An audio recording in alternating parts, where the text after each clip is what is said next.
Oh, you motherfuckers. You think you can do this to me? I'm the man up in this face. Who the fuck you think you fucking with? I run shit here. King Kong ain't got shit on me. Gonna burn this motherfucker down. X Factor like Dez Bryant, my boy 88. Watch Dream Light when you living like a heavyweight. This ain't a 1 week thing, we grind like every day. They know my destination, Devi, like I hang with Ray. If they ain't know my name, I bet they know my name today. Treat this mic like a ATM, let's make a trade today. Drop this on Fizzle Friday, cause that's my favorite day. And I'm gonna do it my way, cause that's my favorite way. They tried to put me on the shelf like I'm layaway. Told me it ain't no way, so I made a way.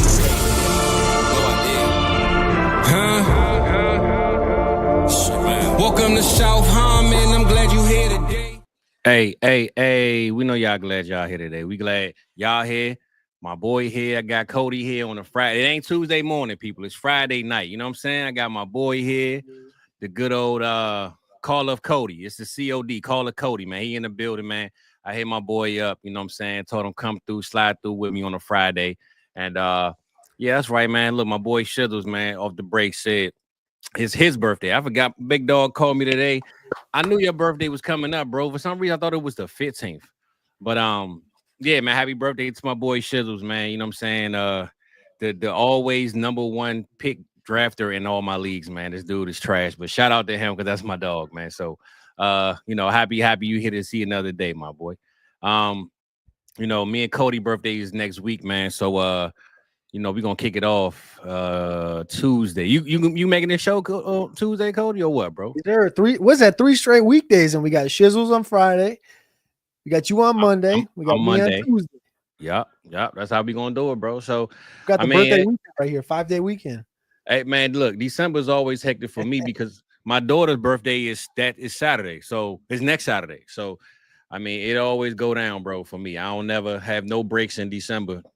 And my brother who's supposed to hook me up with some liquor tonight, his birthday is 28th. His ass ain't answer the phone, so he gets no love tonight. He gets no love, bro. He didn't answer the phone. Whatever with him, man. But anyway, man, I'm glad to have you here on a Friday, bro. You know what I'm saying? Different vibes, different games, man. You know what I'm saying? We was gonna do the game show, but who needs games, man, when you got real life, man? So me and my boy here in real life, man, we bringing it, we coming through. I know you just got done doing the show, man. How long you been online today, bro? That was your first one? Was that my first one today? Yeah, I think that was my first one today. We're supposed to have one at 2:00 today, but the one dude that we do a show with, like, it's like we never know if we're gonna do one on. It's supposed to be a Wednesday. Sometimes we do it on Wednesday. Sometimes we do it on Friday. Sometimes he just don't text back, so we just don't do one. But so yeah, first one today, first one on Friday. Got up, got the cold tub this morning, got a little workout in. Went to the grocery store, got some stuff in, and just getting that work. Honestly, the biggest thing I worked on today was just getting ready for the getting some NFL draft stuff prepped up and ready for the run here for the next 4 months. But yeah, man, first show of the day started at 7:00. Second show right now with you, brother. Okay, all right. So I know you said the draft. I mean, yeah, the draft and all that coming up. Hold on, bro. Is this thundering outside? Is it supposed to rain tonight? I don't know. I hear some loud rumbling outside. What the hell going on?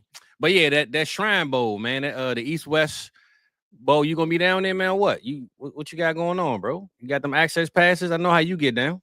I'm gonna be. So I just booked all my stuff up for the end of January. So the Shrine Bowl, I'll be there Friday, Saturday, Sunday. And then Monday morning, I'm going to fly out to Mobile, and I'll be at the Senior Bowl Monday, Tuesday, Wednesday, Thursday. I got family vacation Friday, Saturday, Sunday that week. So sound good. What that's the end of the month, right? That's the end of January, yeah. So I think I keep looking over here because my calendar's over here, but it's like flipped backwards, so I can't read the thing. I think it's like the the Shrine Bowl's got to be like the 24th, I want to say. Okay. 24th, 25th, 26th, and then the game is on like a Wednesday, the 27th, I want to say, and then the Senior Bowl is that week. Okay, all right, man. I'm about to say, man, listen, because one of these years I'm gonna have to figure out my own way of figuring out how to get up in there, man. But your boy gotta holler at the people, man. So you got any family or anything in the Dallas area? Nah. It's just the whole Dallas is my family. I was But gonna say, no, I oh, don't so have nobody you, down there. you're just one of them Cowboy fans. Yeah, I think Fact. the Shrine Bowl game is on Yeah, it's in Wednesday night Dallas. week, and Yeah. normally it's in Frisco. So practice all week will be in Frisco like usual, but the game on Wednesday, I think it's on Wednesday or Thursday, will be at Jerry's World. So I think that'll probably be a free ticket to get into at least the game. Okay. All right, man. I ain't looking at it. I know my mother's birthday is the 28th. So I got to time it. We already had a discussion about what we're going to do for her. So everything got to be timed with me. But I don't know, bro. I got to go down there, man. I heard, the Shadors and Shiloh and the prime time is going to be there, man. Hey, man, I feel like I'm prime time every time I'm on. So I might got to pop up, man, and see if I could give me a good old chat or two with some of the good Yes, people, sir. man. So I'm gonna see what I would do with that, bro. But first of all, man, I want to say shout out to everybody in the chat, man. Shout out my boy, Mr. Voorhees. So look, man, my boy, I'm the commissioner of all our leagues most of the time. And you can kind of say it's the commissioner / B-Day gift or whatever. But my boy got me this nice, good old Freddy Krueger cup, man. I'm drinking that Ivan Ooze tonight. You know what I'm saying? I ain't gonna say what's up in there, man, but it's some Ivan Ooze. We just gonna say that could be some dirty Sprite. You know what I'm saying? I don't know, bro, but it's up in there. But shout out to my boy, man. He hooked me up with that today.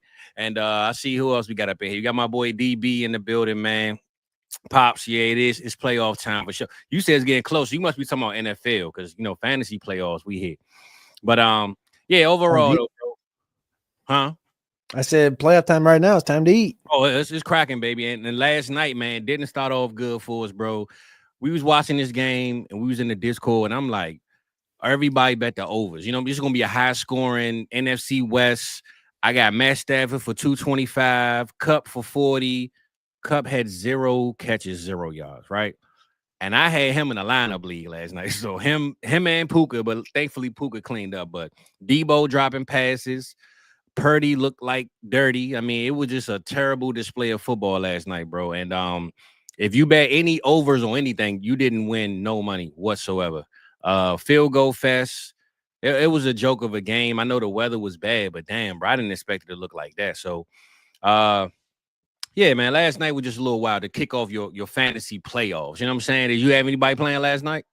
Of course, man. I think everybody that has Cup had Cup. Nakua, Puka. I mean, that sick catch, holding on to David Tyree type catch. Yeah, man, pretty sick. But I think that like you said, all the overs didn't hit. I think the only one that I had that did hit was like George Kittle first half yards or something, which was like I don't even know what it was, 30 yards or 28 yards or something. Mm-hmm.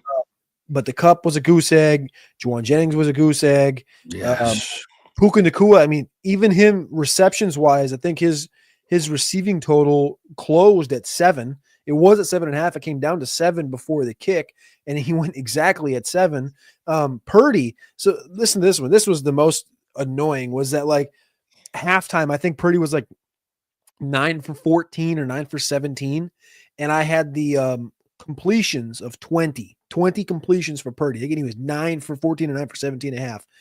14 receptions or 14 completions he finishes with. I was like, you got to be kidding me. This dude had 5 completions in the second half of the football game. And, I don't know. I think Debo Samuel needs to delete his Twitter account after this performance. I mean, he's just continuing to stack up duds. Yeah. Debo is. Yeah. I will say this. When I saw that drop last night, though, it reminds me of my guy Dez Bryant. And a lot of times when you frustrated and you really want the ball and you preaching that, man, I don't get the ball enough. And once you finally get it, you drop it and everybody going to troll you for it. Pressure. And I think that was a frustration drop. But regardless, he hasn't looked good for a while anyway. But I think that drop was one of those, man, you never give me the ball. And then you finally get it and it fall out your hands. Like I felt like that happened to Dez a whole lot towards the end of his time in Dallas. And it's one of them frustration drops. But it happened. It was what it was. It is what it is. 49ers are pretty much done. So we can write them off, bro. But yeah, man, tonight, bro, look, man, I just want to bring you on, have a good time, man. Kind of pre-celebrate, man. I'm kind of sad I couldn't celebrate with no real drink, man, because my brother didn't answer the damn phone. And I should have went on my own like I said I was, but I didn't. So it is what it is. But yeah, man, we gonna kick back tonight, bro. We're gonna kick back, have a good time, bro. We can look at some of the fantasy playoffs, kind of see, some good matchups or good players in a sense, and maybe bring us some fantasy football memories of your playoff wins or losses, you know what I'm saying? Any ones you can remember that really hit home with you, especially in them home leagues. Because in them home leagues, bro, when you playing against your uncles, your cousins, you got to win those. You know what I'm saying? You don't really, the big money leagues against all your coworkers and your outside guys, those count. But it's the people you talk to every day that's in your circle that you really got to win them leagues. So, yeah, that's what we're gonna do tonight, man. Anybody in the chat want to chime in, man? Let us know what y'all want to talk about, man. We here kind of like an AMA type of thing. We just vibing with y'all tonight. So, going into this weekend though, bro, when you look at the matchups, and I know Jameis is going up against the Chiefs, and he's been hot as far as throwing the ball all over the field. That Chiefs defense ain't looked the best as it has the last couple of weeks, and now Pacheco's in. Hunt kind of took a step back. D-Hop is looking like he's getting long in the tooth in a sense. What you think about this game, man, as far as like a fantasy aspect of it? Like, is this a Jerry Jeudy game? I know Njoku not playing. Is Jameis going to do Jameis things, or is Pat Mahomes finally going to break that 15 to 18 point mold he been putting up for the last couple of weeks? Because it ain't been looking good. This game to me is a little interesting, strictly because the weather. This is I hate being like the weather guy. And I'm not. I forgot about the weather. Yeah, but this is the one place in the NFL that I ever like even think about it. When like November turns, and we obviously had the snow game a couple weeks ago with Pitt, and that was kind of cool, to be honest with you. But this weekend, the last time I looked at it, which was I think yesterday, I was talking to Matty, it was like between 37 and 42 degrees in Cleveland. The rain was like 65% in the morning, and then it was going to be like between 35 and 40% throughout the entire game in the afternoon. And the wind was going to be like 17 miles an hour. And those are all projections. Yeah, I did about that 24 hours ago, right? So with that, I'm a little hesitant. I mean, 17 mile an hour, you're getting up there. 20 mile an hour is a big deal. I think that's a threshold where, kicks start floating a little bit. You don't throw the ball quite as much. Mm-hmm. But when you got Jameis, you're not pushing the ball quite as much. I would say. Hey, you're not. If you throw interception, you blame on the win. All right, it ain't my boy. It's the win, baby. the number one thing is like, hey, Jameis, no 40-yard floaters to Cedric Tillman. That's like number one. Look, Tillman is out, so he can't throw to him. Tillman out too. Can't throw to him.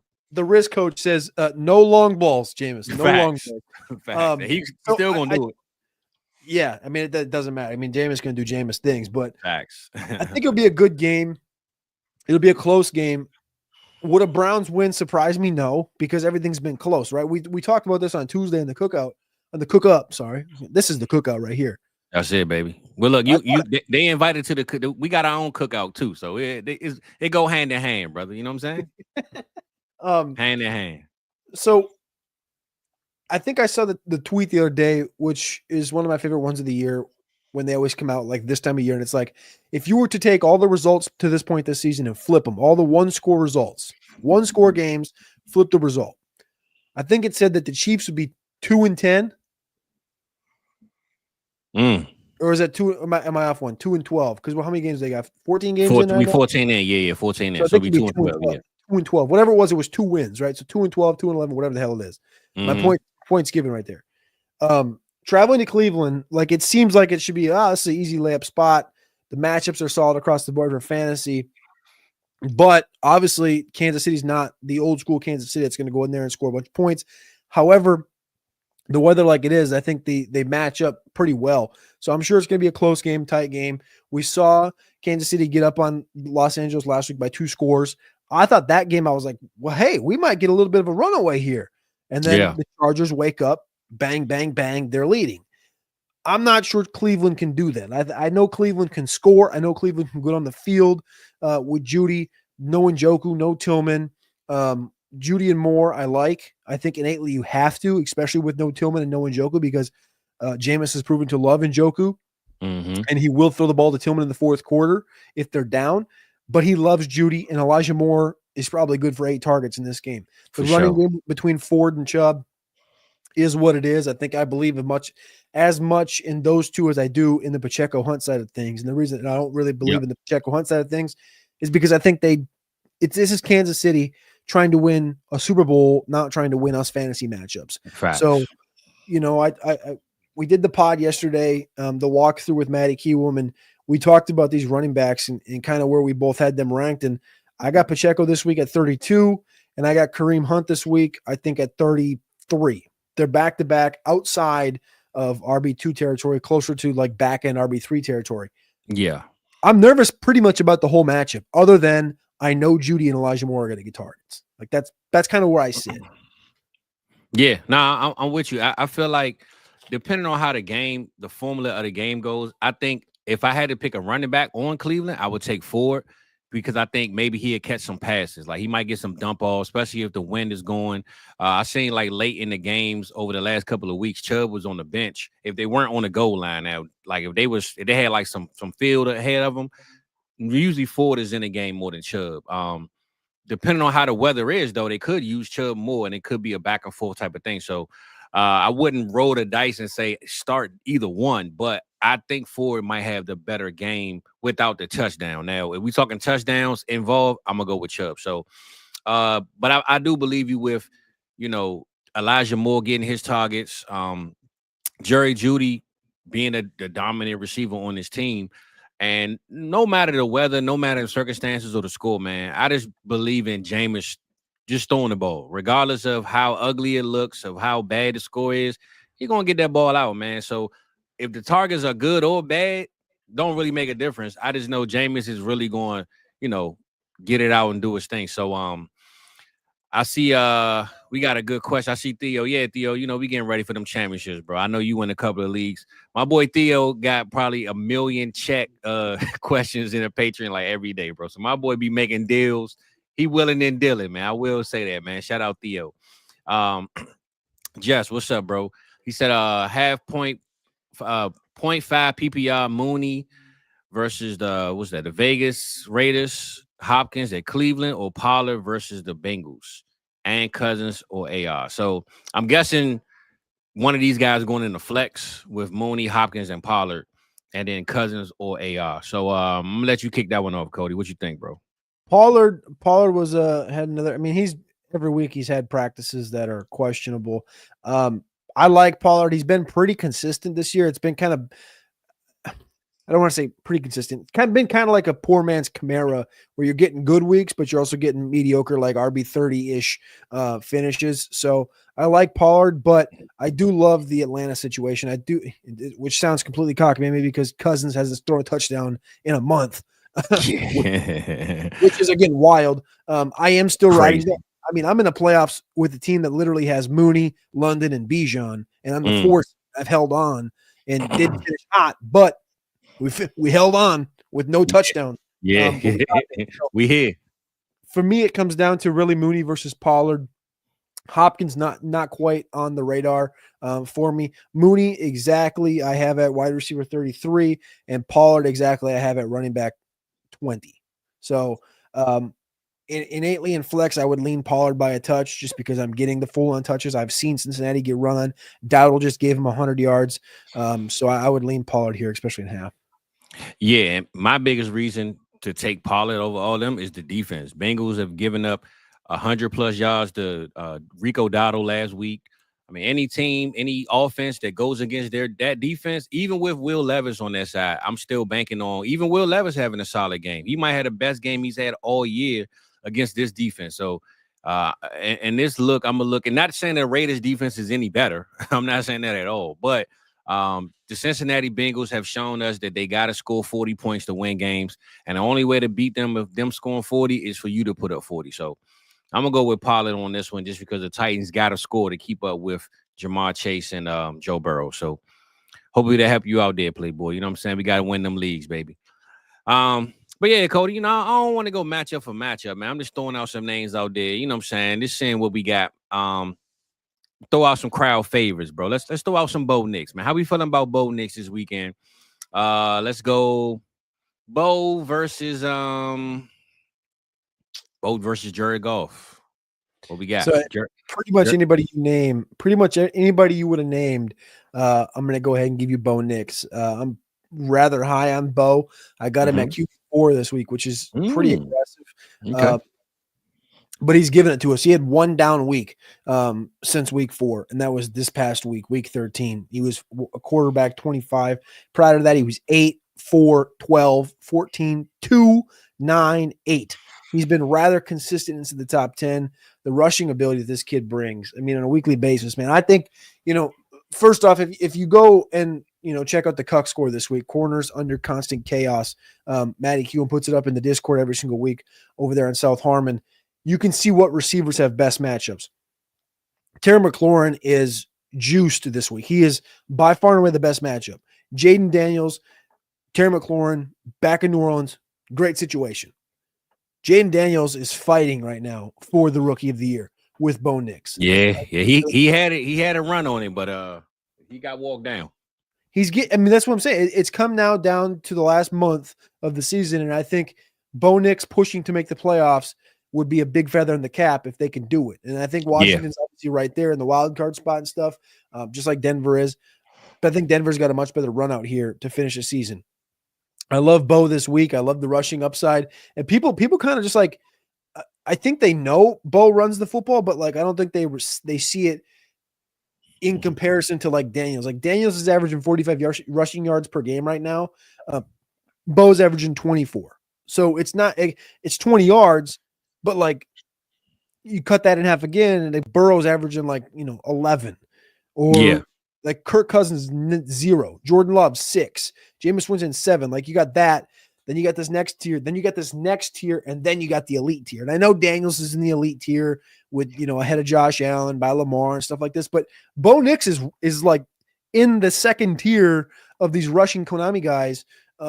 And he's got the cannon, and for some reason, Cortland Sutton has turned basically into prime Michael Thomas at this. Michael Thomas, I said that. Yep. He looked good, man. I love me some Bo Nix. Do you think Bo Nix has a chance at this damn Rookie of the Year though, or do you think maybe the Jaden Daniels name thing is a little too big? I think.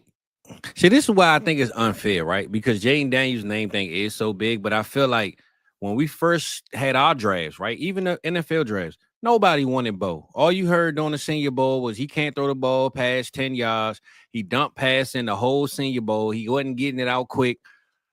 And now when you look at what he's doing, it's like, I mean, we expected Jaden Daniels to be what he is. Now, I think he still went beyond what we thought he would be. But for Bo to be even neck and neck with him, bro, kind of put him a little in a higher tier out of respect, because he did it coming from a lower tier. Like, Jaden was taken at receiver, QB1 or pick 1 or 2 or 3 in some drafts.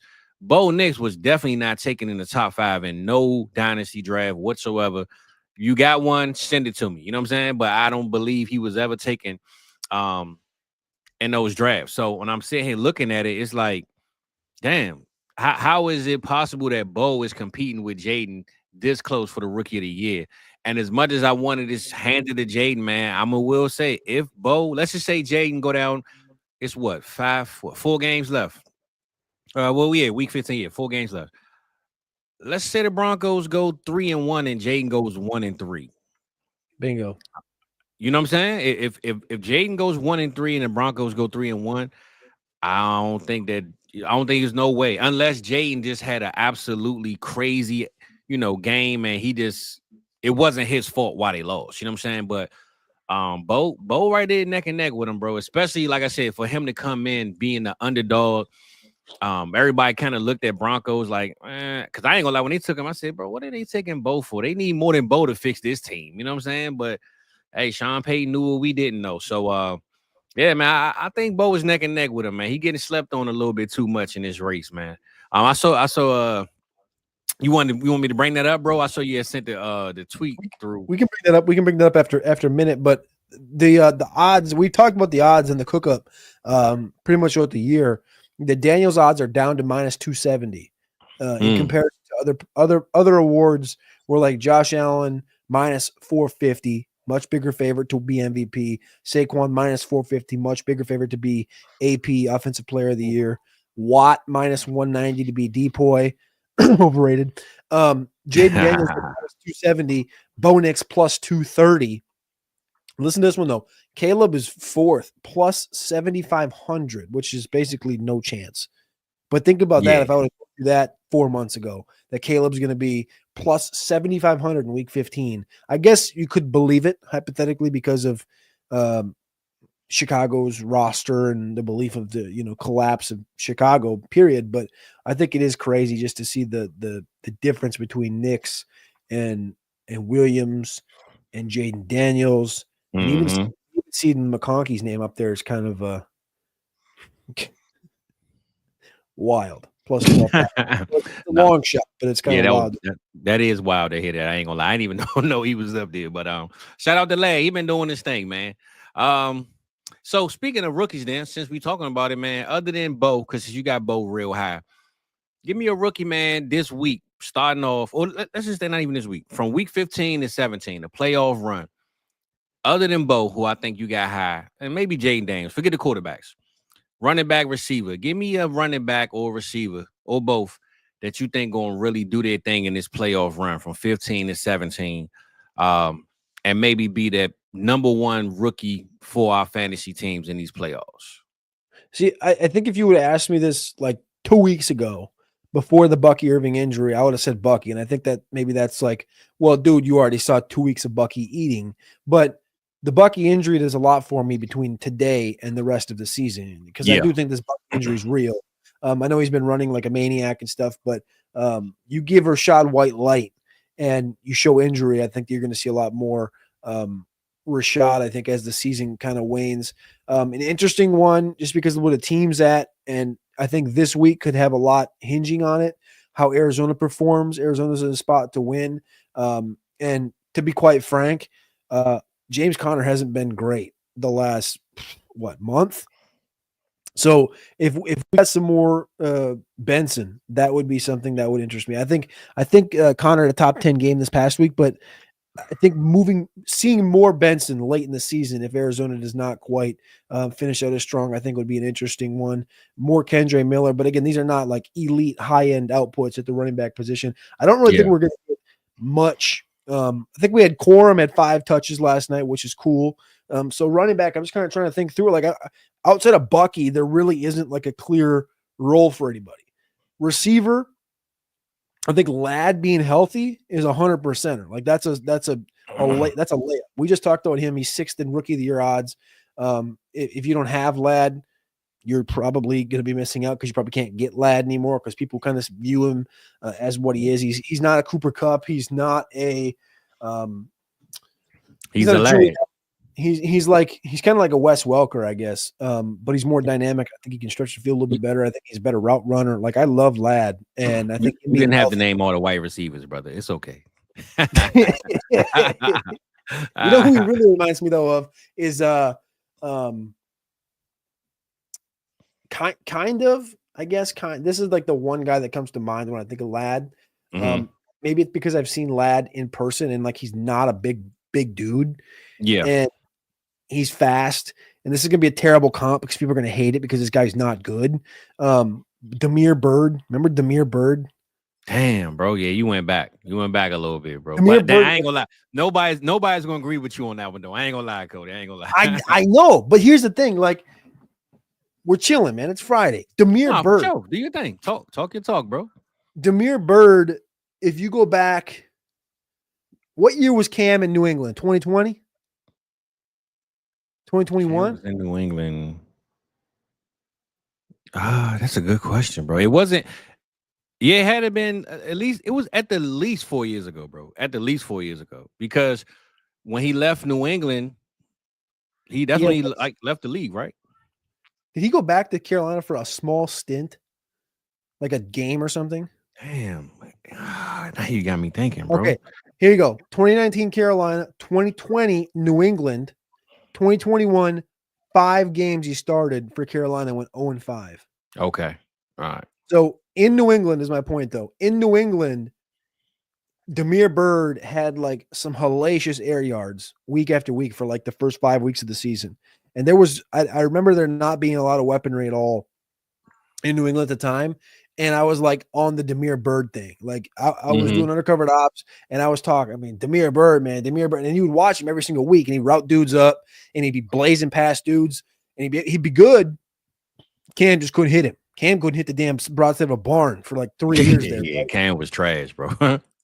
And so like I get like people are gonna hate that comp and stuff, but that's the one dude that comes to my mind because again, I've seen Ladd in person. Ladd's not big at all. He looks bigger, I think, on like TV. Like he looks like he's like 6 foot, 6'1", slender, and like 185. He's like, he ain't. He's he's got good calves and legs on him, but he's not a big dude. And Damiere Byrd's like probably 5'7.5". He's much shorter, but I don't know. I don't know how we got the hell to Damiere Byrd, but I think Ladd as a rookie, I think that's one of your rookies. Here down the stretch, I think you for sure can look at Malik Neighbors. Obviously, everybody knows Malik Neighbors got a juicy schedule rest of the season, one of the strongest strength of schedules, week 15 through 17 for your fantasy playoffs. Again, but the problem with Malik Neighbors is you're literally, you're betting on DeVito, on Tommy DeVito, yeah, who, my cousin Vinny, man. Cousin Vinny is the quarterback, bro. Like yeah. I don't know, man. I'm just so I'm so let down for Malik Neighbors because like the way the season started, like also like the fact that like he hasn't killed you. Neighbors hasn't killed you. Nah, he haven't. You're right. Again, draft capital. Neighbors versus draft capital Marvin Harrison. Marvin Harrison's killed you. Oh, for sure. No question. No question about it. 100%. Neighbors, at least, like, he's got one game with less than 10 fantasy points. Yeah, I mean, I ain't gonna lie, Cody. The reason I didn't draft Neighbors this year was because of this stint that he's going through. I thought everybody's buying him so high. By the time week 11, 12, 13 come, those people that's ready to buy or re-roll those draft picks and get a 104 or 105 next year, that's when I could sneak and buy Neighbors because I don't need to buy them right now. I could buy them later when people is like, man, I'm over this dude. His quarterback situation terrible. I'm going to just, get a first-round pick. I mean, I ain't going to say probably a first round straight up, but I thought maybe, and I probably still can. And you never know. But I'm just saying the reason I didn't take him was because of his situation. Yeah. And I just looked at the long run of 2024, probably not going to go good for him. Now, he definitely made me look bad those first 7-8 weeks, bro. I was like, damn, I think I messed up. But we coming down with, well, like you say, he still never gave us less than 10 points. So he still got a price tag, associated with his name that you're not just going to buy super low. I doubt you can just find somebody to just throw them to you for nothing, but it might be somebody that wanted Tet or, Mbuka or, one of those quarterbacks coming in and you like, you know what? All right, just throw me this and first I'll give you Neighbors. You know what I'm saying? So I think it's time to try to buy if you can, especially after this week with DeVito coming back. You might could buy him now, man. So if you want Neighbors, man, try your luck, try your hand. But the reason I didn't draft him because he was going too high for me in 2024 because I just thought his quarterback situation was so bad, bro, that it wasn't going to work out. So he made me look bad, but it might be a chance. You never know. I hope for acquiring sake, people in our audience can acquire him for what you just explained. But for my sake, shit. Hey, I feel you, bro. I'm just saying that was how I felt when I came into the season. Now, I'm not saying it's possible, but it's worth a shot. You know what I'm saying? I'm gonna send some out when after this show, bro. See if I can talk my talk, walk my walk. The way I'm talking it. So, yeah. I mean, I see my brother put up Brock, but Brock is the clear at his position, bro. We can't really bring him up, but I mean. This is all world stuff, right? Like he's going to break the all-time record for receiving yards for tight ends. Yeah, no doubt, bro. Brock is one of them, man. He's but I'm gonna say this: do you believe? Now we saw this with all these tight ends last year. Do you believe next year he's going to continue doing this? I mean, it's kind of hard to really say no, but we thought coming in Sam Laporta, Trey McBride. Not saying Trey is bad, but I'm saying all these tight ends we just knew had boosted up their rankings, and we was going to draft them high and he was going to go off. And then Sam Laporta hasn't done anything probably but the last 2 or 3 weeks, and he took a step back. You think Brock is going to take a step back next year in a sense? I think Basically, what I'm saying is he a sell high going into next year is what I'm saying. I think if you're going to sell one of him or Neighbors, I would rather sell Bowers because I think he carries I think he carries a little bit more weight in dynasty circles. I think you're going to get a little bit more for him. And positionally, I'd rather trade the tight end at peak than the receiver at what I perceive as a peak when we know this league is built around receivers. We're obviously looking at Las Vegas right now with not an alpha. I know Jacoby Myers, I think I read the stat the other day. He's like the only receiver in the last 2 years not to have like a 0% drop rate with more than, I don't know what the hell the number was, like 80 targets or something like this over the course of the last 2 years. He's good, but he's a number 2. And if they go out and I'm not saying this is going to happen, but hypothetically you draft Shadur and hypothetically you acquire a Higgins or something, all of a sudden everything changes. Also a great running back class. All of a sudden, maybe Quinshon Judkins or Omarion Hampton or Caleb Johnson, somebody else is in that backfield. Yeah. And the whole offense can shift this quickly. Whereas I think you look at New York, and as inept as we know that franchise is, they add a quarterback, which we know they're going to do. Yeah, got to. That's only going to enhance Malik Neighbors. Adding another receiver is only going to enhance Malik Neighbors. Them adding a running back, which they won't do, they shouldn't do because they had Tyron Tracy, is only going to enhance Malik Neighbors. What I think is if you add anything around Brock, it can nuke the Brock upside, which I do think is there. And I do think, if the quarterback is right and if they don't add a bunch of those weapons, you are looking in the eyes of the next Travis Kelce, which I don't think is, I don't think that's a joke. I don't think that's overreactionary. I think that's dead serious. Yeah. If the quarterback is right and if the offseason acquisitions or lack thereof is right. I don't think that, but I hope that makes sense. Like, I think if I'm going to move one of these guys, Brock is the guy I'm going to move because, again, you're talking about tight end position that is, you just saw what happened to Sam Laporta. We've seen, Mark Andrews is 29, but he regressed bigly. Michael Mayer is still there, right? Yeah. So he went off last week too. He had a great week last week. I don't know what it would cost. I don't know what you could tear down to. I don't even know. I wonder. I haven't done it. I think I have like 2 shares of Brock Bowers across everything, but I wonder, maybe this is naive of me to say, I wonder if you could tear down hypothetically to a Trey McBride. You know what I'm saying? And like, I think McBride and him are pretty much equal. But like, I wonder if there's people out there that don't think that. I wonder if there's other people out there that are psychotic about the Bowers thing. You know what I'm saying? Yeah, I think him and McBride are only. I think McBride just gets fed with so many targets, bro. It's kind of hard to not put him where he is. Like, I think if his target share came down a little bit, and they actually gave Marv more of those targets, then I think McBride would take a step back as far as where he is. But no knock on McBride. He is a dog. I'm not taking none away from his skill, but I think he just getting peppered with targets so much that's what really boosts him up. I see EA. He said, Neighbors is playing in hell, bro. Damn, it's that bad out there, huh? Well, hey, look, I ain't never. This is my first time trying to do the screen share, bro. So I'm gonna let you do these handles, bro. But did you want to share it or you wanted to just talk about it? Because I know we just talked about Neighbors, and let's pop it up. Can you pop it up, or do you want me to pop it up? I ain't never did it before, bro. Oh, but okay, all right. I think you got it. Okay, hold up now. We got the. You know what? I got this thing right here. You got no dirty websites up there. Nah. Boom. There you go. See what we got here. Okay, all right. Who's that?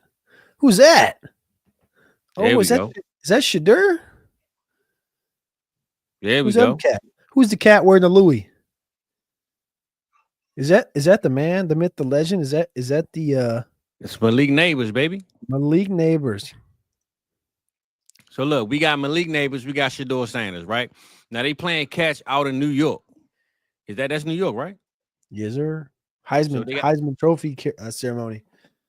We got Malik Neighbors and Shador playing catch in New York. Now we all know how that go, Cody, right? These dudes, they link up, they best friends, they boys, they lay low. I mean, every week Shador is posting a picture. He in Vegas, he got the stadium showing. Then he, you know what I'm saying? He in New York now throwing football with neighbors. I mean, what we got going on here, bro? Where's he going? Where's he not going? That's the big question. I ain't gonna lie. My money is on Vegas, bro. I don't see how, with Tom Brady being there, Dion pretty much saying at the press conference, whatever that ceremony was, he told Antonio Pierce, hey, you got to draft those Sanders boys. I don't see how he don't go there. Even if they end up with the 101, 104, 105, I believe they're going to sell their souls, lottery machines, slot machines, whatever it takes in Vegas to get Shador in Vegas, bro. I don't see nobody, unless the Giants get the number one pick. Then they asked out in a sense. But if the Giants don't have the 101, I believe the Raiders going to do whatever it takes, bro. Whatever it takes to get Shador Sanders. They're boxing for it. I mean, they're both sitting there at 2-11, the two worst teams in football right now. Yeah. I guess the question becomes who wins? Who wins out? And I don't think either. I mean, these teams are both on. Giants on an 8-game losing streak. Raiders on a 9-game losing streak. This is the who was it last year that won the game, or was that 2 years ago that they won a game? Gosh, I hate this when you're trying to think back to certain things like this. They won a game. I want to say it was like week 17 last year. Let me see if I can find it. You say it was the Giants? I want to say, was it the Giants or was it the damn Jags or something? Cardinals beat the Eagles. They went 4. They got them up to 4-12. Yeah. I remember that one. But that wasn't the egregious one. Maybe it was 2 years ago that I was thinking of. Let's see here. Giants was 11 last year. We had the let's see, Titans here. Let's look at the standings quick from last year's draft. Okay, so last year's worst teams. I think this might have been 2 years ago. So last year's worst teams, 2023. Great radio to be doing this live. Patriots was 4-13. Carolina was 2-15. So it must have been 2 years ago then with the Panthers. I think that's what it was. Okay. I thought you had me here. I thought you was gonna remember this. Nah, bro. I ain't gonna lie, because that at the end of the year, bro, it's like we care, but we don't. It depends. Like it depends on once fantasy season gets gassed, it's you're kind of out the bucket. It's the circumstances. But I don't know, man. I just think, man, Shador, man, there's no way they gonna go to Vegas, bro. If I had to put my chips on, you going to Vegas, man. No ifs, ands, or buts about it. Vegas has to be the favorite right now. Yeah, I mean, like I said, I just think with that franchise, they haven't had their guy yet. They moved to Vegas from Oakland. They need that one piece that just make everybody just go crazy, bro. And Tom Brady being there, I believe Tom is going to say, listen, let me take Shador. Y'all do whatever else y'all want to do. Let me groom him to be who I need him to be, and we can win something here. I think Tom being in that building solidifies Shador going in. Like if Shador gone, I think they skip. They don't even take a quarterback. I think they just say we'll figure it out another time. I think you're right. Also, the thing I was thinking about was the Houston Texans beating the Colts. And I think beating the Colts gave Chicago a pick. Yeah, you're right. Yeah, it was Lovie Smith. That Lovie Smith last game, and he stuck it to him and said, F y'all, you fired me. You firing me. I knew there was one. I knew this one. I was trying to think of what it was. I thought it was the Panthers, but it was to do with the Panthers because the Bears got the number one pick because of it.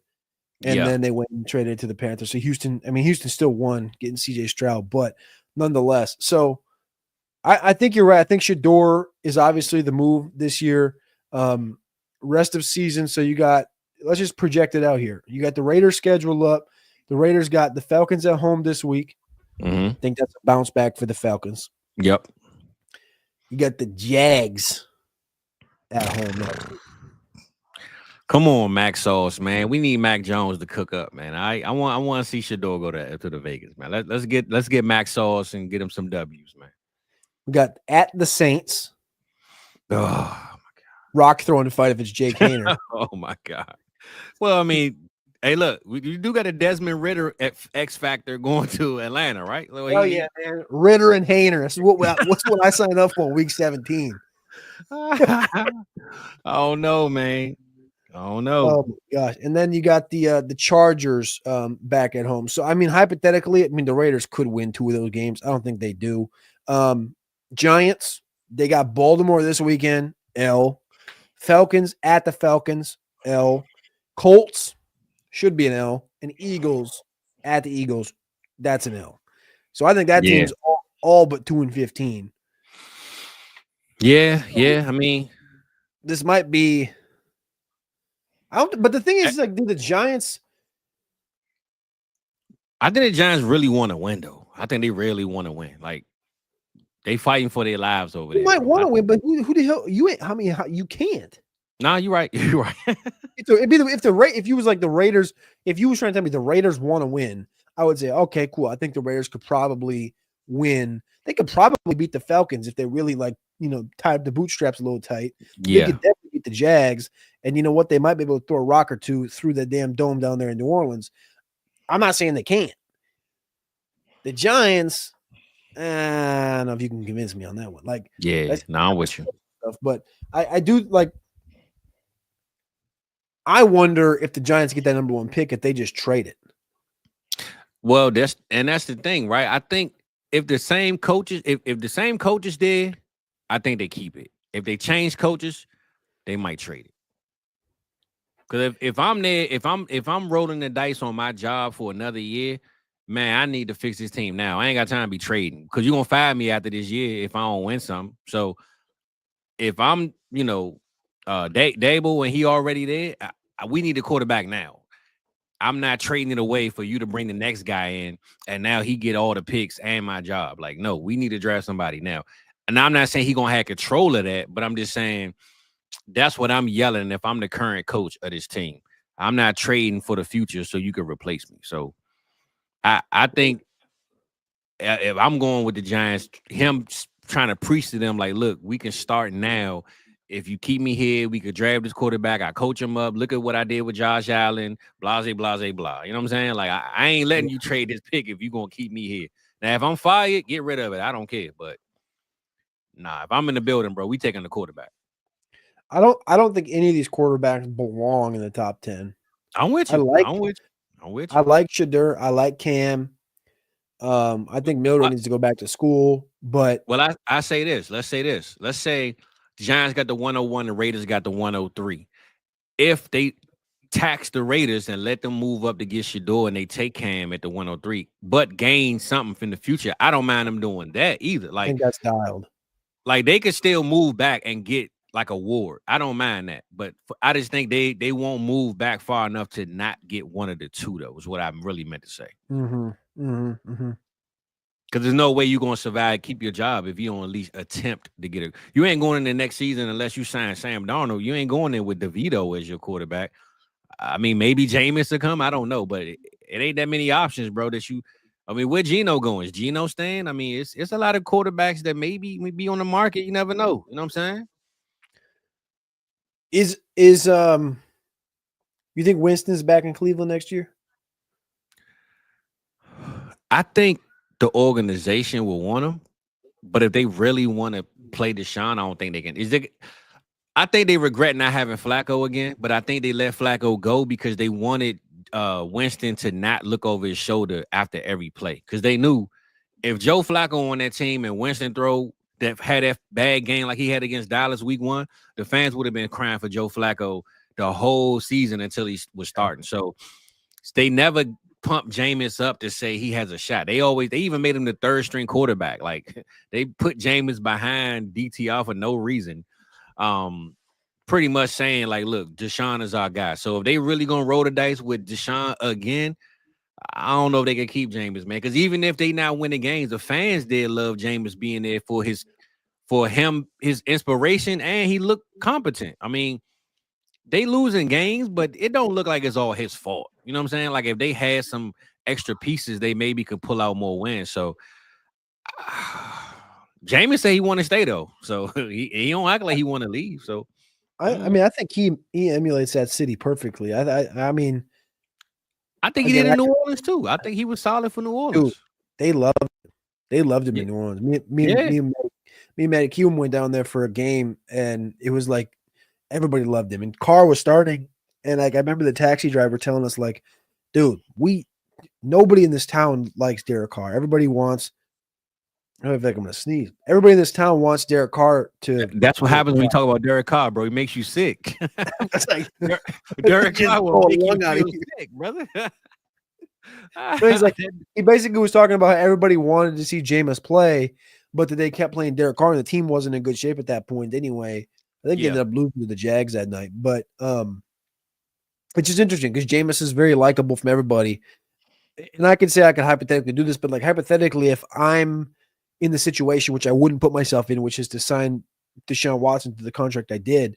I mean, dude, I'm crying, conduct detrimental to the team. I'm trying to get this dude like out the building. It's bad enough I got to pay him, but the way he's playing, unless you see like put this dude on some steroids for a year or something, and be like, hey, you don't come to the facility, go home and like get your arm right, inject it, get some, stem cell treatment for sure, massages.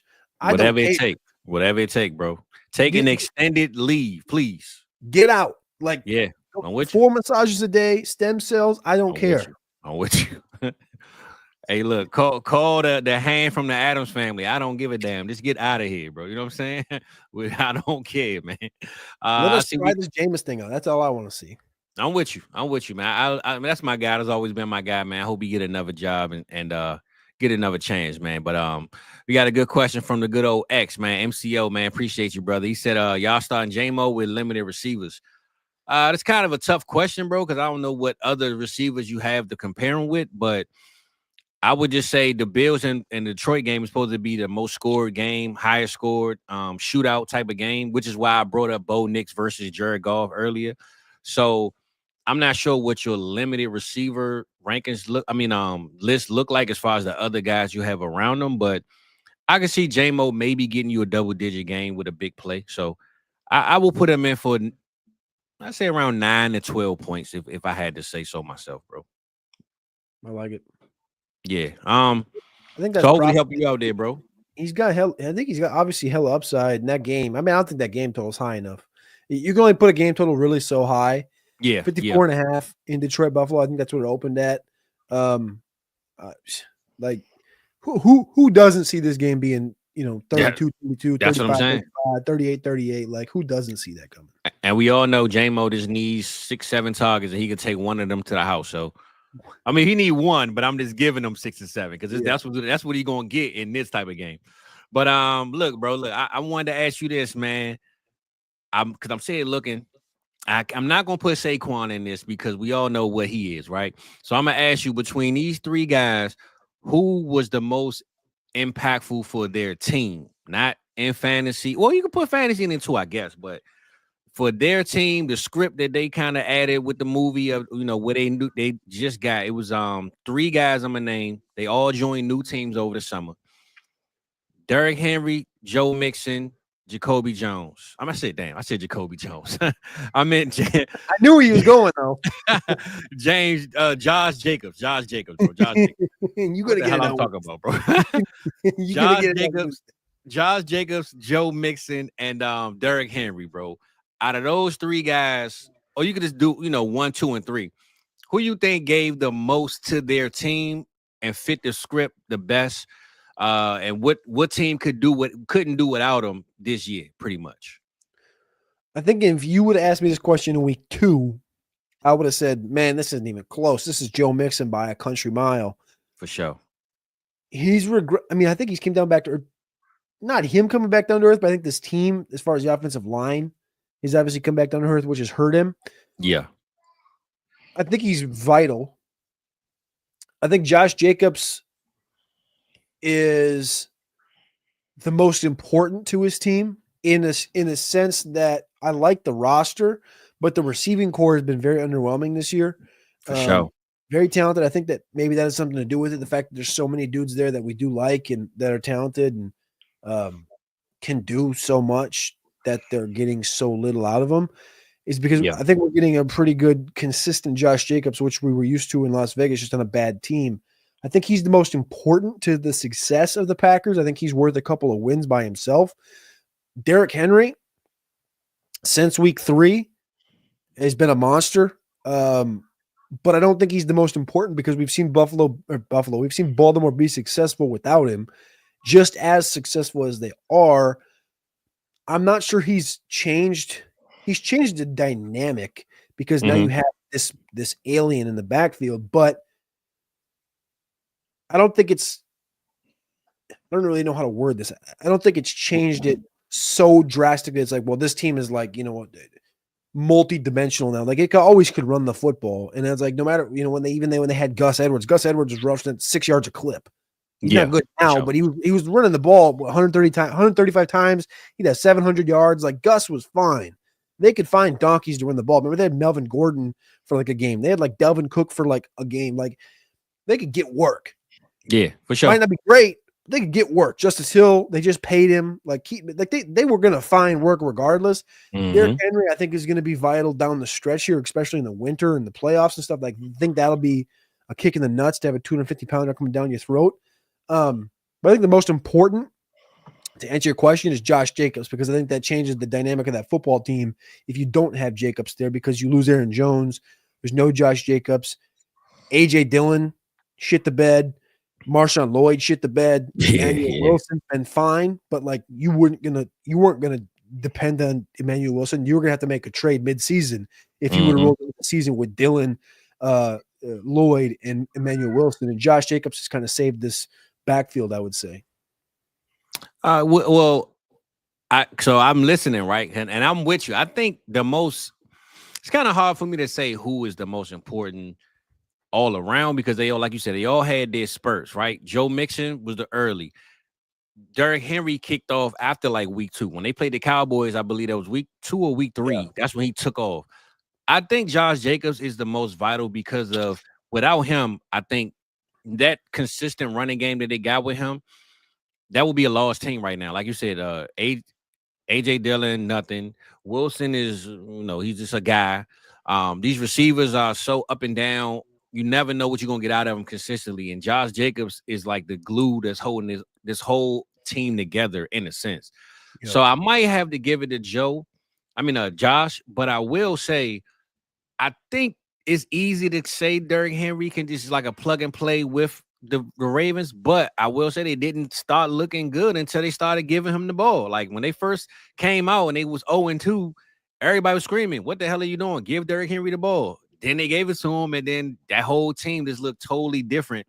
And I think as bad as this defense looks, I think they have to use Derrick Henry. You know what I'm saying? I think he's a little more important with that defense looking as bad as it did. So I don't know, man. I might gotta give it to Josh, but I think Henry is right behind him, and unfortunately, Joe Mixon is going to end up on that last tier. But at one point down the stretch, Joe Mixon was top tier on his team. He was just, I think it's more so we didn't expect it from him, right? Coming into this season, nobody wanted Joe Mixon. He was washed. That's why the Bengals got rid of him, and he pretty much took this team over. So I think I'm going to go with how you pretty much ranked it in a sense. I'm sitting here looking, bro, and I thought of this earlier, right? Every time, you know me, man, I be thinking of new stuff to come up with, and I got this new thing. I don't know if you ever did this before, but I thought I'm going to implement this on Tuesday, bro. So Tuesday, I'm going to have it all drawn up and looking all sexy and good. But tonight, we kind of just, we going like the good old ODB said, man, we just going to do it raw, man. You know what I'm saying? And do our thing, man. Hold on, before no Diddy on that one, man. But that's how we going to do it, man. You know what I'm saying? We going to do it this way. So I want you to give me I know how you got certain players tiered. We're going to call it the Carpentier, right? I'm going to give you your own Carpentier, and I'm going to do the Fizzle out. So all the guys that's fizzling out in these playoffs, You gonna give me the Cody, the Carpentier, and I'm gonna do the Fizzle out. So we're gonna go quarterbacks for the playoffs, 15 through 17. Give me tier 1, tier 2, tier 3 in your quarterbacks, bro. For the whole stretch, for the playoffs. For the playoffs, and not for the like regular season dynasty. We're just gonna go playoff. Who are those? I mean, I know it's kind of hard to break it too much down because of scheduling, but we kind of know who's who, no matter who they play in a sense. So, let's just go top 10. Top 10, break it into tiers. Okay. All right. So let me think here. Quarterback, I'll start this way. I'll start your layups. Your layup in so your tier 1 layups got to be Lamar, Josh Allen, and I'm going to put Kyler in that tier. I think Kyler's got a good run out here rest of the season. So I'm going to put Kyler in tier 1. He'll be number 3. Tier 2, we'll start. I think I'll put Joe in here, Joe Burrow. I'll put Jaden Daniels in here. So that's 4 and 5. We'll put Bo Nix in here. That's 6. I'll put Baker in here. That's 7. And Goff. That's 8. That's tier 2 by itself. Okay. And then the last 2 guys will be number 9 and number 10. I think I'll go Herbert with the healthy lad, and they're pressing to make the playoffs. And I think we get a Cousins kickback here. I think we get a Kirko kickback. I'm going to call it a Kirko kickback. He's going to be number 10. He'll be the back end here. I also think that Tua and Caleb are like, so like there's 12 for you. Those are the last 2 dudes, I think in the 3rd tier. Okay. All right. Now I gotta see who I'm gonna fizzle out of that group, man. You done gave me your tier. I'm gonna fizzle some guys out. I ain't gonna do 10 because that's your whole damn rankings, right? So I'm gonna give you a good 3. I'm gonna try to go tier to tier. That first tier, if I had to pick one guy, you had Jalen Hurts. What tier you had Hurts in? Because I'm definitely going Hurts in the I'll be tier. honest with you. I don't even think I put Hurts in there. I don't even think you did either. Okay, all right, because he was one of them. So you didn't help me out on that one. Man. I think I thought about putting him into 2, and then when I got the 3, I was just like, nah, dog. Yeah. All right. So you know what? I think I got a guy, and I think you had him in your last guy, Kyler Murray. You had him in tier 1, right? Number 3 in tier 1. Okay. I think I'm gonna have to fizzle Kyler Murray out, and this is why. One, they going up against New England this week, right? Now, Drake May is pretty much a competent quarterback at this point. He can go, stat for stat, blow for blow, line for line. But I think right now, if Kyler doesn't lean on, no, what? No, I'll take that back. I'm looking at the schedule. Never mind. He got Carolina and the Rams next. God damn, never mind. Kyler is going to do his thing. I'll take that back. Damn, bro, you got a nice little top tier, man. It's kind of hard. Okay, you know what? Boom. I'm going to say this one. And the only reason why I'm going to say this one is because I think down the stretch, they might not risk it. I'm going to go Joe Burrow, bro. I think Joe Burrow is hot right now. I think he's overheated, though. And I think the reason why he's overheated because the defense is so bad, right? But they got Tennessee, Cleveland, and the Broncos coming up. That's not an easy stretch, 1. 2, I believe the defenses that they're playing, I know Tennessee has kind of stepped it down a little bit, but Tennessee can play some competent defense and run the ball, like we said with Tony Pollard. They can kind of bring this Joe Burrow train down a little bit, man, and pump the brakes. Next week, you go against Cleveland, right? That's a division game, always going to be tough. I know we got the Jameis shootout factor, but let's just say, would it be in week 16? It's cold outside, it's windy, it's snowing, whatever the case may be. I was about to say Jason Garrett, Myles Garrett, he already got the tomb in his front yard. You know what I'm saying? Like Myles Garrett coming after Joe Burrow that game, bro. He on his head. Ain't no question about the damn tombs in his yard, bro. He got all the tombs, bro. He got the quarterback tombs, bro. And I'm looking right now. They played week 7 and Joe Burrow had about 15 points. So that lets you know right there that it's going to be a tough. Well, this is like, I guess, standard scoring. I'm on Fantasy Pros, but he had about 15 points. And if you look at what he's been doing since then, he had 30 against Vegas, 33 against Baltimore, 29 against the Chargers. So I'm just saying that to say going against Cleveland is going to be tough. And then you finish with the Broncos. To have Joe Burrow against the Broncos defense in the championship game, I believe they're going to go all cylinders, especially if they fighting for that playoff spot. The Denver Broncos not coming to play that game, bro. So if I had to fizzle somebody out of that top tier, bro, it got to be Joe Burrow for me. I'm not going to bank on him giving us these 30, 40-point games like he's been doing the last couple of weeks. So I was going to go more, bro, but I kind of like your list, man. I kind of don't want to draft nobody else out, but Joe Burrow is that one guy I'm going to fizzle out of that list, though, bro. So I respect that. yeah. And it's only because of the schedule. And I think with them coming towards the end of the season, they ain't got nothing to play for anyway. They're not going to make the playoffs. T. Higgins probably is like, look, man, let's get me out of here, bro. I'm just trying to hit free agency and get paid. And I think they're going to start winding that clock down. So I'm going to say Joe Burrow on that one. Running backs, bro. Running backs. Give me them top tier of the Carpenters. And I'm going to see if I can fizzle some of them guys out, bro. All right. Well, running back's a bit easier, I would say. I think tier 1, we're going big dog. We're going Derrick Henry. We're going Saquon Barkley. We're going Jahmyr Gibbs. Let me think here. Do I want to put Derrick Henry? Stuff down. Derrick Henry. Derrick Henry. Henry? Henry. Saquon Barkley, Jahmyr Gibbs. Mm-hmm. And you know what? This is gonna sound fucked up. I think. Go ahead, say it. Is it CH? Yeah. I think you about to say it. I'm biting my teeth, dog. I think I know who you're saying. I just said his initials, so I'm thinking I know what you're about to say. You know what? That's my tier 1. Tier 2. Actually, no, I'm gonna put Josh Jacobs up in that tier. Put Josh Jacobs respect. in that tier. Tier 2, I'm gonna go Chase Brown, Chuba Hubbard. Okay, that's what I thought you were gonna say on the last one. Bijan Robinson, Aaron Jones. Okay. I think Ken Walker may be hurt. I'm gonna put Charbonnet in here. Yeah, Ken Walker's out this week, and they might not play him next week. That's what I'm saying. I think he's like hurt I think he's gonna be hurt for the run. Yeah. And you're gonna get sick value out of Charbonnet here. I'll put Charbonnet in tier 3. I think that's right, not tier 2. I don't put him in tier 2. Tier 3, then I'll put Montgomery after him. I'll go. I'm trying to think if I missed anybody. I'll put Jonathan Taylor and Rico in there. Okay. All right.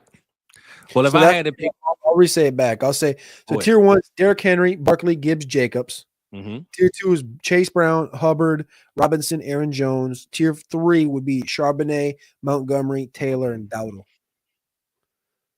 Okay, and I see Rock said, "What did Kyron Williams love?" Kyron played last night, bro. He ain't do nothing, so that's already one strike, right? He got one strike against him for the playoffs. What did he get? Like 14 points last night. Like that's like, I mean, he probably could have did tier 3, probably. Yeah, I don't think that's wrong. Just don't know if it's right. Yeah. Well, hey, it's your tiers, brother. Well, unfortunately, I will say I'm gonna go with what I said earlier with the Bengals kind of slowing down, and I'm gonna go Chase Brown as one of those guys. I'm a drop. I just feel like with the schedule coming up, bro, they playing against, like I said, the Tennessee Titans ain't not the best team right now, but I do believe they haven't given up on their season regardless of where we think they want to draft. And I see the Cleveland Browns, man, trying to just close out, bro, and just show like, I know we trash right now, but we not just going to throw this away.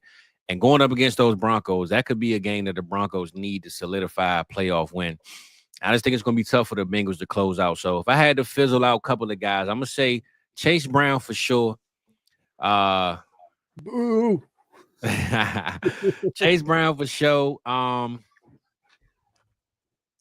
You know what? I'm gonna say this guy that I don't want to say, and I know he only in tier 3, but I'm gonna say Rico Dowdle, man. And the reason why, it's not because of the player, it's because of the team. And we just don't run the ball enough, bro. I know Rico has been doing this thing, and I love me some Rico, and I think he's our running back coming into next season, 100%. But I just think we don't run the ball enough, and they're gonna find a way to not give him the ball because that's just what they do, bro. So if I had to throw another shot at somebody, I believe in all your other guys, but definitely Chase Brown for me and Rico Dowdle, man. They're going to fizzle out of those top tiers for you, brother. So Let's go receiver, man. We're gonna close them out, man. We're gonna go receivers, big dog. What we got, man? I can't hate Nope. that. I can't hate it. It's two dudes that are, you know.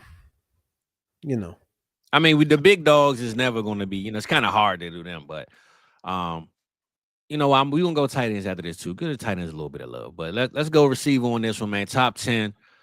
And or your top tier. Let's go 1, 2, 3. We don't gotta go a certain 10, but top tiers, and we try to, receivers always tough because there's so many goddamn receivers, man. It's kind of hard to just pick 10, but I let you do your thing and I just try to figure it out from there, bro. All right, I'm a touch ahead, so I'm getting them written down so I don't miss anybody on I my got mind time. All right, so oh shit, I fucked up the shit. Okay, all right, so tier 1. Play some music while you do it. Go ahead. No, we good, dog. I was typing and I typed into a different sheet, and the other sheet I was messing up a formula. Tier 1: Tyreek Hill, Jamar Chase, AJ Brown, Malik Neighbors, Jefferson, Nuka Pakua. This is tier 1? Sheesh. Tier Okay. 1. Big tier. Tier 2, we're gonna go Terry McLaurin. Big week this week. Jackson Smith and Jigba, Devontae Adams, Amon-Ra, Nico Collins, Lad McConkey. And tier 3, we're going to go Cortland Sutton. We're going to go Mike Evans because Mike Evans is still like 450 away from a rack, and that boy needs to get there. So I could put Mike Evans a little bit higher, but I don't quite have the sack to do it.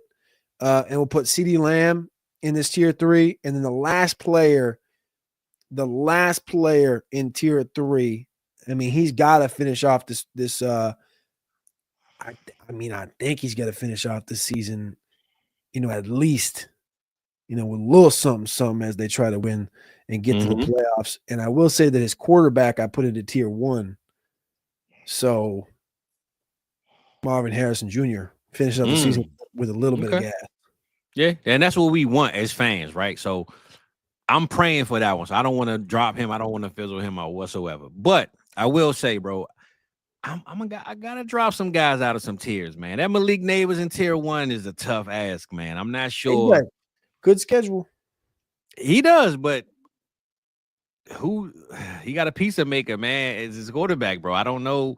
He could toss the pieces and spin them, but I don't know if he could spin the spiral. You know what I'm saying? I don't know, bro. So I that New York slice is not popping right now in New York, brother.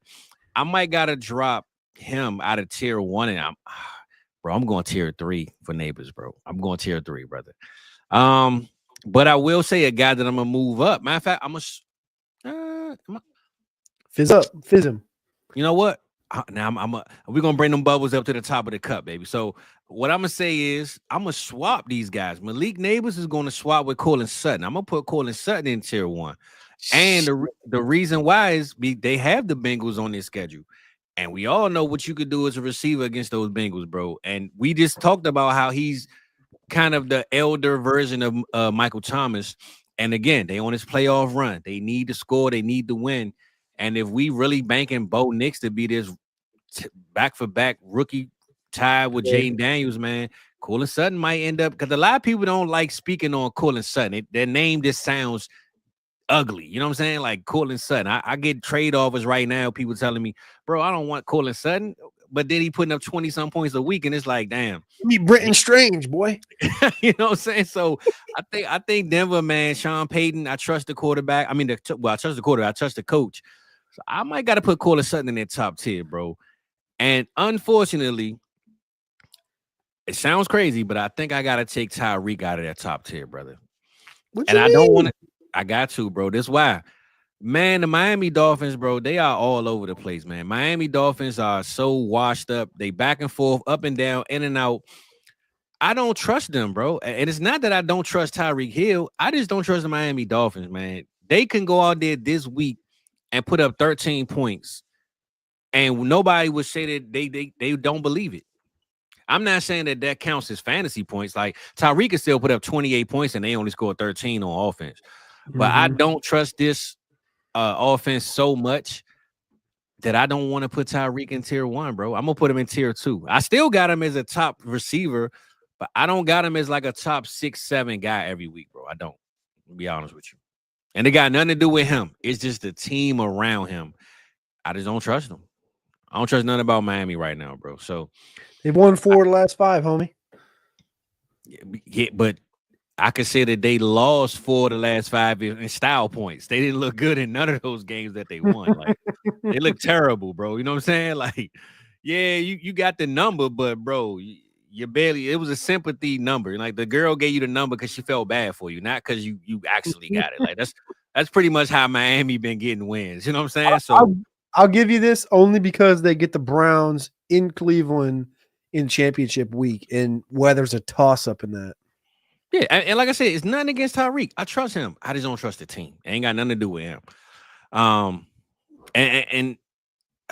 Man, how we feeling about? I think Ladd too. I know you got Ladd in tier 3, but is he healthy this week? Is he playing? I think so. I think Okay. Ladd. Well, if he playing, we're gonna show Ladd some love, and I think I'm gonna leave your tier alone after that, though, brother. But I think I gave you an AJ Brown lamp in tier 1. You didn't say nothing. Oh, okay, all right. So you know what?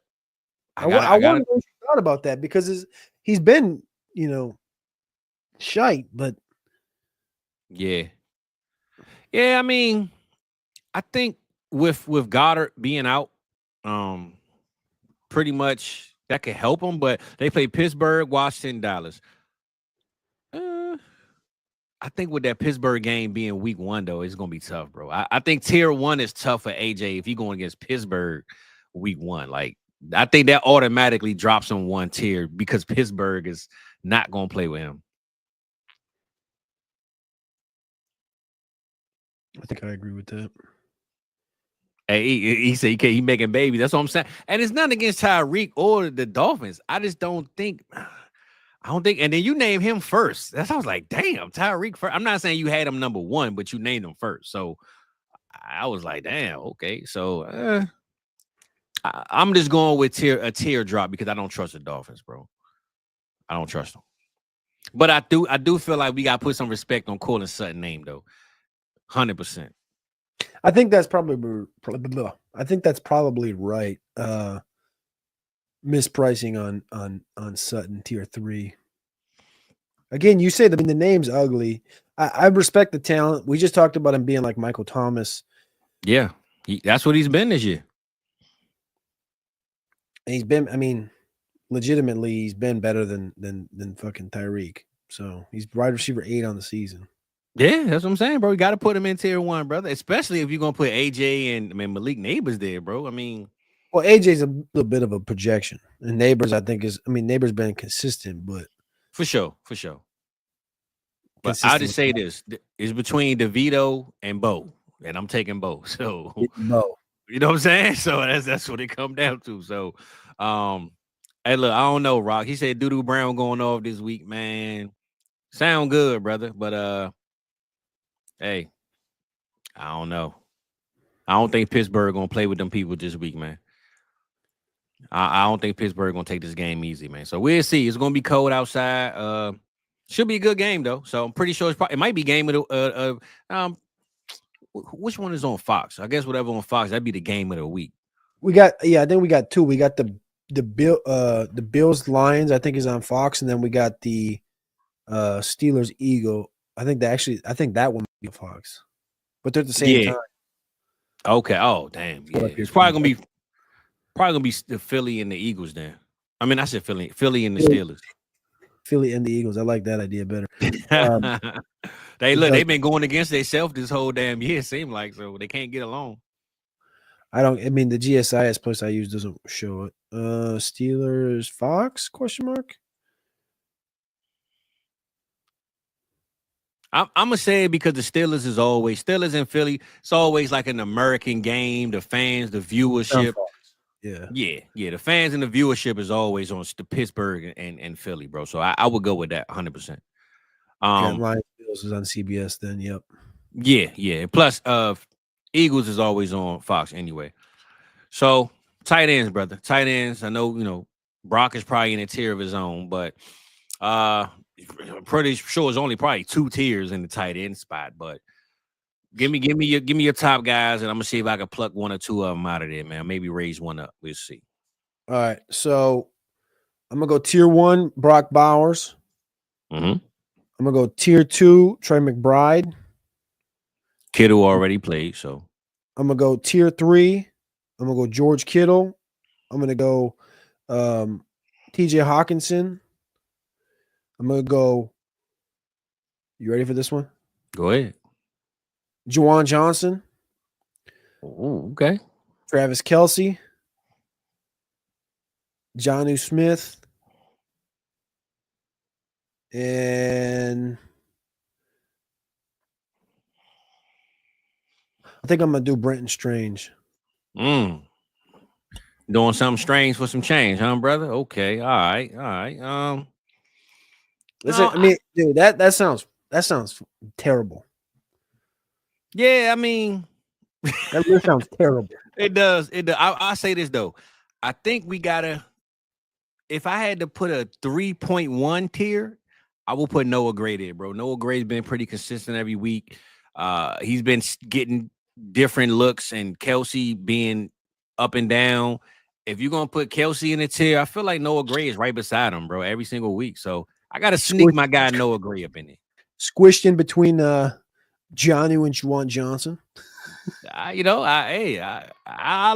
rock with Noah Gray. You know what I'm saying? I think Jonnu though. If I had to pick somebody in this tier, I will put Jonnu maybe number 1 in tier 3, bro. I think Jonnu is the sleeper every week. Like last week, bro, he didn't have no catches, no nothing the whole game. Then in overtime, he ends up with 17 points out of nowhere. I'm like, bro, what the hell is going on? So I think that's which is another reason why Tyreek Hill probably drops for me. So I think Jonnu, man, it would lead this tier, but I can't argue with this tier at all, bro. So I'm gonna go with you on this one.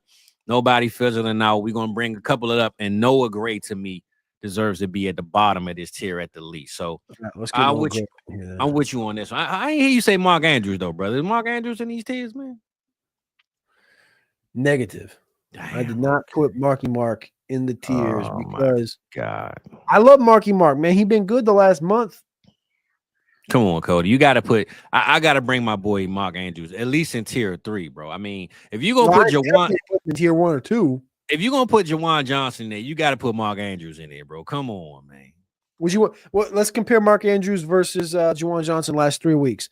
So okay. Andrews 18, 15, 4. So that's 37, 30. He's got 38 points. All right, let's see what Juwan's got us. So 38 the last 3 weeks for Marky Mark.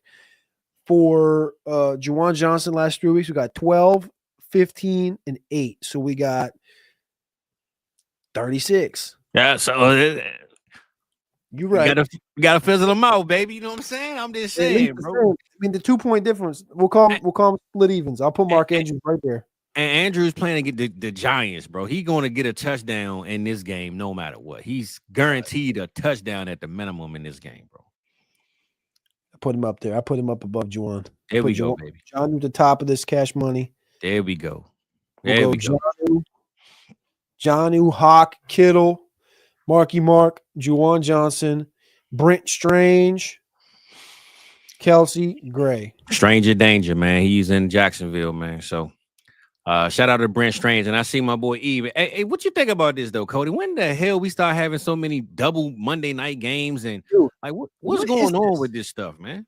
It's garbage, is what it is. Yeah, what is the thing is, like, give us like, and this is no homerism included. Bears Vikings, cool divisional game. You got the young Buck and Caleb going to Minnesota 100%. In the dome. You got a good Viking team. Again, I know this is a preseason scheduled thing, but it's a rivalry game. And then you got fucking Atlanta traveling cross country to play the Raiders. Nobody's going to watch that. So why is it even on, bro?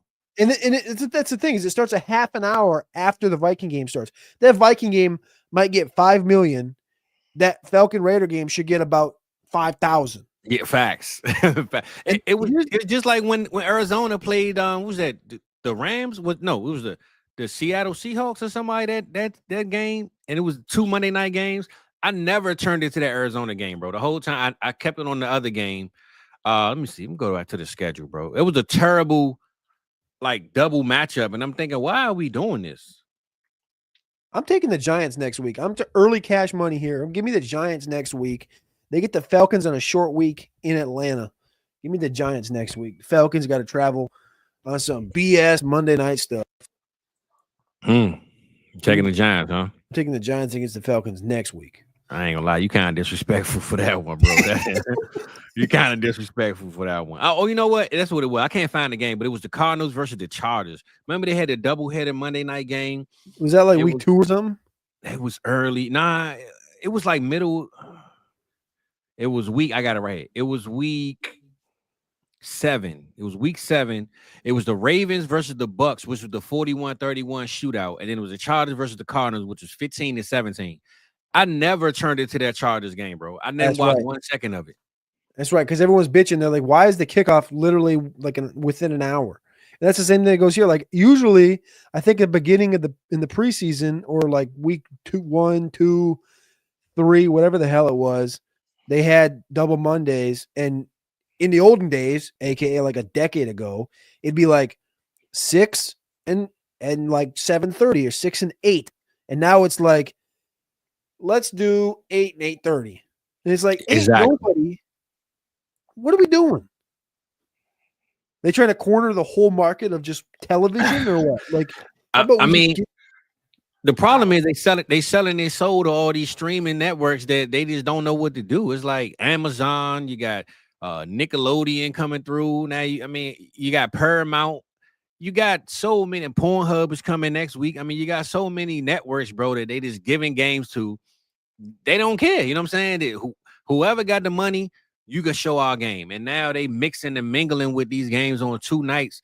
And it just don't make no sense. Because that game, bro, that Baltimore versus Tampa game, that was the game of that week. 41-31 shootout. Love that game. Mike Evans and Godwin got hurt that game. But when you look back at the 17-15 Cardinals versus the Chargers, who the hell wanted to watch that? I would have been mad even showing up to that game knowing that the Baltimore Ravens and the Bucks was playing. So I don't know why we got double headers, especially like you said, Minnesota and the Bears, which everyone would love to see. I have no clue why we got this going on, bro. So I know what I'll be watching Monday, and it won't be that second game. That's for damn sure. My boy, right. We got the Brazos Bowl, man. We bringing them all out, man. We gonna make sure. Brazos Bowl, man. I can't wait to get to that. Nah, for sure, man. Well, look, Cody, you gonna head up out of here, man. Anybody got anything they want to say? Holler at us, man, before we get out. But shout out to you, my boy. You know your birthday coming up, man. You got any plans for this weekend, bro? Any early plans? What you got cracking, man? Your birthday's coming up, homie. Your birthday's next. Your birthday's Monday. I'm old though, man. You know, I got a couple of grades, man. I'm old out here, man. I didn't even realize me and my boy a whole decade away. So that let me know I'm old as hell. You know what I'm saying? But yeah, you ain't got no plans though. What you got cracking this weekend, man? Honestly, I ain't got no plans. I got radio tomorrow on Sirius. We got some shows on. I got a show on Sunday morning. Just chilling, watching some ball. Not a lot of ball tomorrow. Army, Navy. We got some all the Dakotas except for my school are playing. North Dakota State, South Dakota State playing the FCS Bowl. Shout out North Dakota, just fired their coach. The one Dakota that's not in the playoffs right now. I don't know. Watch some FCS football, do some draft work, big chilling, and maybe go find a steak on Sunday night or something. I don't know. Cool. So I'm gonna ask you this, right? A lot of people say their birthday like just like another day. They don't do too much. Are you one of those people? How you do your birthday usually? No. I'm one of those guys that I don't hold it over everyone's head around me and my whole family and stuff. But what I do is like I let them know that it's my birthday week. So my wife will always tease me because I'm like anything. And then, like I said, I don't hold it over their head. But like when the situation is right, it's like a plug in. It's like, ooh, I got a cigar. Guess what? Birthday week. Guess who's gonna go smoke a cigar on the deck? That's it. So it's like we're driving by something. It's like I gotta go into whatever store, and I'm like, man, I probably wouldn't buy that pizza usually, but birthday week, we getting that pizza tonight. That's it. That's it. Like that. I just use that shit all week, and that's how you should. That's what I like to hear, bro. Because I always hear people say, "Oh man, my birthday this and another day, this and that." Listen, bro, you get 365 days, right? You only get one day officially to make it all about you. You know what I'm saying? And as much as I love making everything about me, I'm damn sure gonna make my birthday about me, bro. You ain't never gonna hear the end of it. So I make sure everybody know this my day. I don't care how many other people I share it with around the world. It's my day, bro. So when I make it to my birthday, oh, you gonna know about it. You know what I'm saying? So for all the people out there, man, celebrate your birthday, make it about you. Don't take it light, because you never know how many more you're going to see. You know what I'm saying? So enjoy them while you got them, because once you get 50, 60, 70, if you can make it this that long, you don't want to say, damn, bro, I don't remember none of my birthdays. You know what I'm saying? So if I'm only see one more Cody, I'm going to make sure the last one I saw was the biggest one I ever did. So every single one of them going to live up to the fullest, brother. Like I hope you keep doing the same, and everybody else in the chat, man. And, you know, man, we appreciate everybody coming through. I appreciate my boy Cody coming through, man. It's first Friday. This ain't his last Friday. We be here Tuesday morning, 10 a.m. Y'all bring the birthday cakes. We're going to be coming through, man. So bring your ones, bring your super chats, baby, because it's a birthday time. You know what I'm saying? Holla at us. We out of this thing, baby. It's all love. You already gave me one, Cody, so I got to get him one. We out of here.